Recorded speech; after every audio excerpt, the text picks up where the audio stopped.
કેમ છો બાળકો? એબી સ્કૂલ આપણું 8મા ધોરણમાં હાર્દિક સ્વાગત કરે છે. હું ગામભાઈ હિતેન્દ્ર. આજનો વિષય છે આપણો મેથ્સ. એમાં ફર્સ્ટ ચેપ્ટર લઈને આવું છું, સમય સંખ્યા. હવે તમે જ્યારે 7મા ધોરણની અંદર 9મા ચેપ્ટરની અંદર સમય સંખ્યા ભણીને આવ્યા જ છો, બરાબર? તો એની થોડીક શરૂઆત કરીએ અને એની બેઝિક માહિતી લઈએ. પછી આપણે 8મા ધોરણના સમય સંખ્યાના ચેપ્ટરમાં જશું, બરાબર બાળકો? તો આપણે ફર્સ્ટ ચેપ્ટર ભણીશું સમય સંખ્યાઓ. તો સમય સંખ્યા શું છે તે પહેલાં સમય સંખ્યામાં અંદર કઈ સંખ્યા આવે છે તે સંખ્યાઓની માહિતી લઈએ. તો સૌ પ્રથમ પહેલો ટોપિક છે પ્રાકૃતિક સંખ્યા. પ્રાકૃતિક સંખ્યા એટલે કે નેચરલ નંબર. નેચરલ નંબર એટલે કયા નંબર આવે? તો 1થી લઈને અનંત સુધી વિસ્તરેલી સંખ્યાઓને પ્રાકૃતિક સંખ્યાઓ કહેવાય છે. કેવી સંખ્યાઓ કહેવાય? પ્રાકૃતિક સંખ્યા. પ્રાકૃતિક સંખ્યાઓને દર્શાવવાનો સંકેત n છે. પ્રાકૃતિક સંખ્યાઓને ગણતરીની સંખ્યાઓ પણ કહેવાય છે, બરાબર? એટલે પ્રાકૃતિક સંખ્યા તમે જોઈ હશે કે 1થી લઈને અનંત સુધીની સંખ્યાઓને કઈ સંખ્યા કહેશું? પ્રાકૃતિક સંખ્યા. બીજી સંખ્યા આવશે પૂર્ણ સંખ્યાઓ. પૂર્ણ સંખ્યાઓને ઇંગ્લિશમાં હોલ નંબર પણ કહેવામાં આવે છે. કયા નંબર? હોલ નંબર, બરાબર? એની શરૂઆત 0થી લઈને 0, 1, 2, 3, 4 સુધી અનંત સુધી વિસ્તરેલી સંખ્યાઓને પૂર્ણ સંખ્યાઓ કહેવાય છે. પૂર્ણ સંખ્યાઓને દર્શાવવા માટેનો સંકેત W છે. પૂર્ણ સંખ્યાઓને દર્શાવવા માટેનો સંકેત W છે. પૂર્ણ સંખ્યા અને પ્રાકૃતિક સંખ્યામાં એક જ ડિફરન્ટ છે. પૂર્ણ સંખ્યા 0થી સ્ટાર્ટ લઈને અનંત સુધીની સંખ્યાઓને પૂર્ણ સંખ્યાઓ કહેવાય અને પ્રાકૃતિક સંખ્યા 1થી લઈને અનંત સુધી વિસ્તરેલી સંખ્યાઓને પ્રાકૃતિક સંખ્યાઓ કહેવાય. હવે પૂર્ણ અને પ્રાકૃતિક સંખ્યાઓના મિશ્રણથી એક ત્રીજી સંખ્યા બને છે પૂર્ણાંક સંખ્યા. તો હવે આપણે જોશું પૂર્ણાંક સંખ્યા. તો પૂર્ણાંક સંખ્યાને ઇંગ્લિશમાં ઇન્ટીજર્સ નંબર કહેવાય છે. પૂર્ણાંક સંખ્યાની અંદર ઋણ સંખ્યા, શૂન્ય અને ધન સંખ્યાઓ આવેલી હોય છે. અને ઋણ સંખ્યાઓ અનંત સુધી અને ધન સંખ્યાઓ જમણી બાજુ અનંત સુધી વિસ્તરેલી હોય છે. તેને પૂર્ણાંક સંખ્યાઓ કહેવાય છે. આ સંખ્યાઓના નંબરથી બનેલી સંખ્યા જે હવે આપણે આ ચેપ્ટરમાં ભણીશું તેને કહેવાય સમય સંખ્યા. તો આપણો ચોથો પોઈન્ટ છે સમય સંખ્યા. તો સમય સંખ્યાને રેશનલ નંબર પણ કહેવાય છે. કેવા નંબર? Rational number. સમય સંખ્યા કોને કહેવાય? આપણે 7મા ધોરણમાં 9મા ચેપ્ટરમાં ભણી ગયા કે જે સંખ્યાઓને P/Q સ્વરૂપે લખી શકાય તેવી સંખ્યાને સમય સંખ્યાઓ કહેવાય છે. P/Q એટલે કે P છે તે Pના સ્થાન ઉપર કોઈ પણ પૂર્ણાંક સંખ્યાઓ હોય છે. એટલે કે માઇનસ, ધન, બરાબર, 0, કોઈ પણ પૂર્ણાંક સંખ્યા હોય. પણ Qના સ્થાન ઉપર કોઈ પણ દિવસ શૂન્ય આવશે નહીં, બરાબર?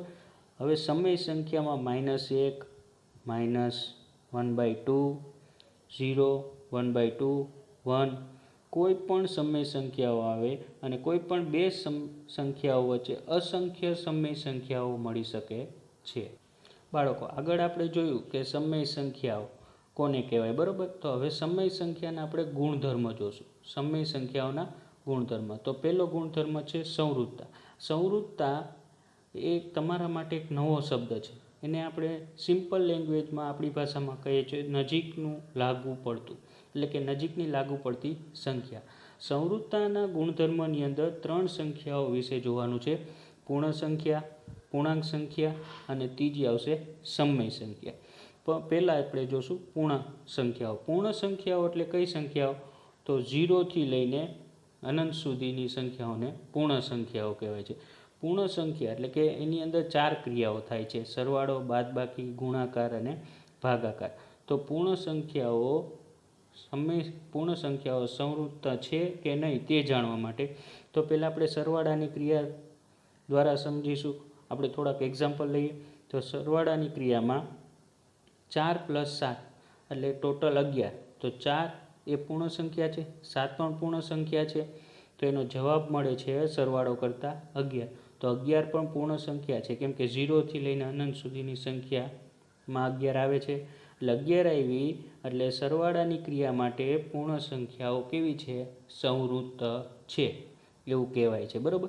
તો બાદબાકીની ક્રિયામાં જોઈએ તો 4 - 7 તો 4માંથી 7 જાય તો 3 બચે, તો મોટી સંખ્યાનું ચિહ્ન એટલે -3 આવ્યા.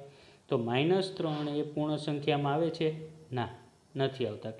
કેમ કે પૂર્ણ સંખ્યા તો 0થી લઈને ધન સંખ્યામાં અનંત સુધી વિસ્તરેલી છે. આ તો -3 છે, એટલે માટે બાદબાકીની ક્રિયામાં પૂર્ણ સંખ્યાઓ સંવૃત્ત નથી. બરાબર. હવે ગુણાકારની ક્રિયા જોઈએ તો 4 × 7 બરાબર 28. તો 4 અને 7 બંને પૂર્ણ સંખ્યા છે અને બંનેનો ગુણાકાર કરતાં 28 મળે છે. તો 28 તે પૂર્ણ સંખ્યાની અંદર આવે છે. માટે ગુણાકારની ક્રિયા માટે પૂર્ણ સંખ્યાઓ સંવૃત્ત છે. બરાબર. હવે ભાગાકારની ક્રિયા માટે જોઈએ તો 4/7, તો 4/7. તો અપૂર્ણાંક સંખ્યા તો પૂર્ણ સંખ્યામાં આવે જ નહીં, માટે ભાગાકારની ક્રિયા માટે પૂર્ણ સંખ્યા સંવૃત્ત નથી. તમે જોયું, પૂર્ણ સંખ્યા અને સંવૃત્ત ખાલી 2 ક્રિયાઓમાં જ છે. કઈ 2 ક્રિયાઓ? તો સરવાળો અને ગુણાકાર. બાદબાકી અને ભાગાકારમાં પૂર્ણ સંખ્યા સંવૃત્ત નથી. હવે આપણે જોશું પૂર્ણાંક સંખ્યાઓ માટે. તો પૂર્ણાંક સંખ્યાઓમાં 3 સંખ્યા હોય, ઋણ, શૂન્ય અને ધન સંખ્યાઓ આવેલી હોય છે. તો એની 4 ક્રિયાઓ માટે આપણે પૂર્ણ સંખ્યાઓ સંવૃત્ત છે કે નથી તે જોઈએ. તો પેલી સરવાળાની ક્રિયા માટે જોઈએ કે -6 + 1 બરાબર -1, એટલે 6માંથી 5 જાય તો 1, મોટી સંખ્યાનું ચિહ્ન એટલે -1. તો -1 પૂર્ણ સંખ્યામાં આવે છે? આવે છે. માટે પૂર્ણાંક સરવાળાની ક્રિયા પૂર્ણાંક સંખ્યાઓ માટે સંવૃત્ત છે. બરાબર. હવે બાદબાકીની ક્રિયામાં જોઈએ તો 7 - 5 બરાબર 2. બરાબર. તો 7માંથી 5 જાય છે તો 2 મળ્યા, તો 2 પૂર્ણાંક સંખ્યાઓની અંદર આવે છે. માટે બાદબાકીની ક્રિયા એ પૂર્ણાંક સંખ્યાઓ માટે સંવૃત્ત છે. ગુણાકાર જોઈએ તો 7 × 5, 7 × 5 = 35, તો એ આવશે. બરાબર. માટે ગુણાકારની ક્રિયા પૂર્ણાંક સંખ્યાઓ માટે સંવૃત્ત છે. ભાગાકાર જોઈએ તો 7/5, તો 7/5 પૂર્ણાંક સંખ્યા છે, તો અપૂર્ણાંક સંખ્યા તો આવશે જ નહીં. માટે ભાગાકારની ક્રિયા માટે પૂર્ણાંક સંખ્યાઓ સંવૃત્ત નથી. પૂર્ણાંક સંખ્યાઓ માટે 3 ક્રિયાઓ સંવૃત્ત છે. કઈ? સરવાળો, બાદબાકી અને ગુણાકાર. બરાબર. હવે ત્રીજી સંખ્યા લેશું. ત્રીજી સંખ્યા છે સમય સંખ્યાઓ. તો આ આપણા ચેપ્ટરમાં જે ચેપ્ટર ભણીએ છીએ સમય સંખ્યા, તો સમય સંખ્યામાં 4 ક્રિયાઓ સરવાળો, બાદબાકી, ગુણાકાર, ભાગાકારની ક્રિયાઓમાં સમય સંખ્યાઓ સંવૃત્ત છે કે નહીં તે આપણે જોશું. તો પહેલી ક્રિયા આવશે સરવાળો. તો એક્ઝામ્પલમાં લઈએ 3/8 + -5/7. NCERTના નવા નિયમ પ્રમાણે આપણે એક સંખ્યા માઇનસ લેવી પડે છે. બરાબર. તો અહીંયા તમે જો બંને સંખ્યા અપૂર્ણાંક છે, તો બંનેનો છેદ સરખો નથી, સમછેદી નથી, વિષમછેદી સંખ્યાઓ છે, માટે લસા લેવો પડશે. તો કઈ 2 સંખ્યાનો લસા લેશું? 8 અને 7. તો 8 અને 7નો લસા કેટલો આવશે? 56. બરાબર. માટે 56 લસા છે. તો પહેલી સંખ્યામાં 56 લાવવા માટે કેટલી સંખ્યા વડે ગુણવું પડે? 7 વડે ગુણવાનું, 7 વડે ભાગવું પડશે. તો 3 × 7 / 8 × 7 નિયમના પ્લસ. હવે આ બાજુ નીચે છેદમાં 7 છે, તો નીચે છેદમાં 56 લાવવા માટે કેટલી સંખ્યા વડે ગુણવું પડશે? 8 વડે. 7 × 8 = 56, માટે 8 વડે ગુણવાનું, 8 વડે ભાગવું પડશે. -5 × 8 છેદમાં 7 × 8. બરાબર. 3 × 7 = 21 અને 7 × 8 = 56, એટલે 21/56 પ્લસ 8 × 5 = 40 પ્લસ માઇનસ માઇનસ -40/56.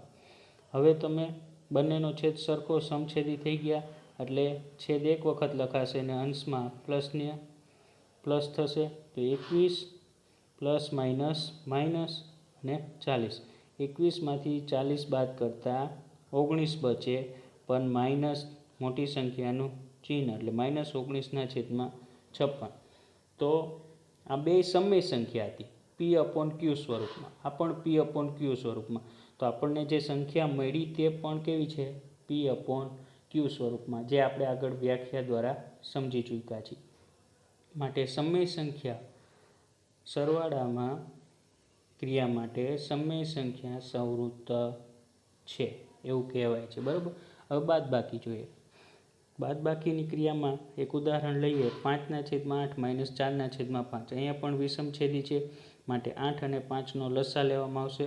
તો 8 અને 5નો લસા કેટલો આવશે? 40. અહીંયા નીચે છેદમાં 40 લાવવા માટે 5 વડે ગુણવું પડશે અને 5 વડે ભાગવું પડશે. 5 × 5 છેદમાં 8 × 5 માઇનસ 4 × 8 છેદમાં 5 × 8, બરાબર.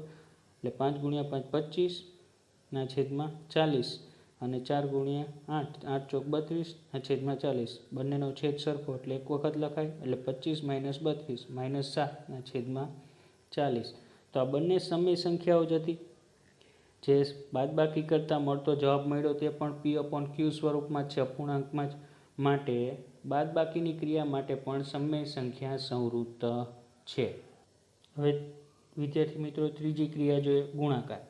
તો -2/7 × 4/5, બરાબર. તો અહીંયા અંશનો ગુણાકાર, છેદનો ગુણાકાર. -2 × 4 છેદમાં 7 × 5, 4 × 2 8 છેદમાં 35, બરાબર. તો આ બંને પણ કેવી સંખ્યાઓ છે? P/Q સ્વરૂપમાં. મળી તે સંખ્યા પણ કયા સ્વરૂપમાં છે? P/Q સ્વરૂપમાં. માટે ગુણાકારની ક્રિયા માટે સમય સંખ્યા સંવૃત્ત છે. હવે જોશું ભાગાકારની ક્રિયા. તો -5/3 ભાગ્યા 2/5, બરાબર. આપણે છઠ્ઠા ધોરણમાં જ શીખીને આવ્યા છીએ કે -5/3. હવે ભાગાકારનું ચિહ્ન દૂર કરતાં ગુણાકાર કરશું એટલે એના પછીનું જે પદ છે તે ઉલટાઈ જશે, એટલે કે છેદની સંખ્યા અંશમાં જશે અને અંશની સંખ્યા છેદમાં આવશે. એટલે 5/2 અંશનો ગુણાકાર, છેદનો ગુણાકાર. 5 × 5 25 અને 3 × 6 એટલે -25/6. એટલે આપણને જે સંખ્યા મળી તે પણ P/Q સ્વરૂપમાં જ છે, બરાબર. માટે ભાગાકારની ક્રિયા માટે પણ સમય સંખ્યા સંવૃત્ત છે. તો આ સમય સંખ્યા માટે આ 4 ક્રિયા કેવી છે? સંવૃત્ત છે, બરાબર. તે એક નોંધ છે કે A/0 એ અવ્યાખ્યાયિત છે, જે સંવૃત્ત નથી, બરાબર. આ એક ખાસ નોંધ રાખવા જેવી છે કે A/0 એ અવ્યાખ્યાયિત છે, જે સંવૃત્ત નથી, બરાબર. આજે જે આપણે આ થિયરી ભણ્યા તે વિદ્યાર્થી મિત્રો આ વિડીયોની નીચે કે PDF આપેલી હશે, તે તમારે મેથ્સની નોટની અંદર લખવાનું રહેશે. Thank you.